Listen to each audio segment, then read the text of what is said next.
Hey there, welcome. Today, we're going to tackle those really tricky abbreviations you see all over formal and academic writing. You know the ones. And in just a few minutes, I promise you'll have the confidence to use them like an absolute pro. Oh, you know that feeling, right? You're reading something important and suddenly you hit this wall of letters that makes zero sense. It's a super common frustration, but trust me, getting it right is key to making your own writing look sharp and professional. And the rules, way simpler than they look. And that's exactly what we're here to do. We're going to cut right through all that confusion and give you a simple, straightforward guide. By the time we're done, you'll be using these abbreviations without even thinking about it. All right, first things first. There's one core principle that pretty much governs everything else we're going to talk about, and it all boils down to one simple question. Where are you writing? Here it is. This is the big one, and it's so simple. If you're writing in a footnote, go ahead, use abbreviations. It keeps things nice and short. But if you're writing in the main body of your text, avoid them completely. This one little distinction is the foundation for everything. If you can remember this, you're already halfway there. For real. Okay, so we've got our main rule down. Now let's get into our first list of specifics. Just think of this as your what not to do list. These are the abbreviations you should basically just pretend don't exist anymore.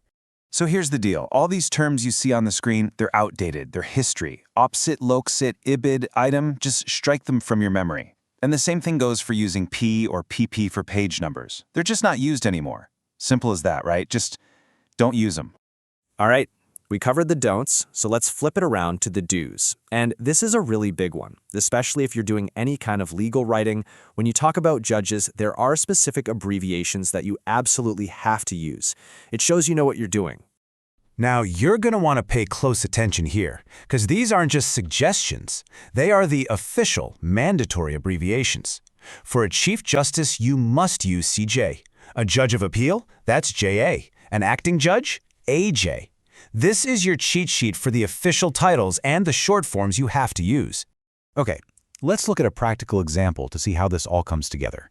I mean, knowing the rule is one thing, but seeing it in a real sentence is what really makes it click. Take a look at this sentence. The judgment of Stain CJ is ripe for reconsideration. See that? The judge's last name, Stain, is right there next to the abbreviation for his title, Chief Justice, which is CJ. That is a perfect textbook example of how to do it right. Let's break it down real quick. It's just a simple three-step process. First, you identify the judge, in this case, Stain. Second, you figure out their official title. He was the Chief Justice. And third, you just grab the correct abbreviation from our list, which of course is CJ. And that's it. Stain, CJ. You got it. So to wrap this all up, here are the 3 golden rules you need to remember. First, no abbreviations in your main text, yes to abbreviations in your footnotes. Second, just forget that words like ibid and opsit even exist. And third, you always use the official abbreviations for judges, just like in Sten CJ. If you follow these, your writing won't just be correct. It's going to look so much more credible and polished. And just like that, you've cracked a code that trips up so many people. So, feeling good? With this new knowledge in your back pocket, the only question left is, what's the next writing challenge you're ready to conquer?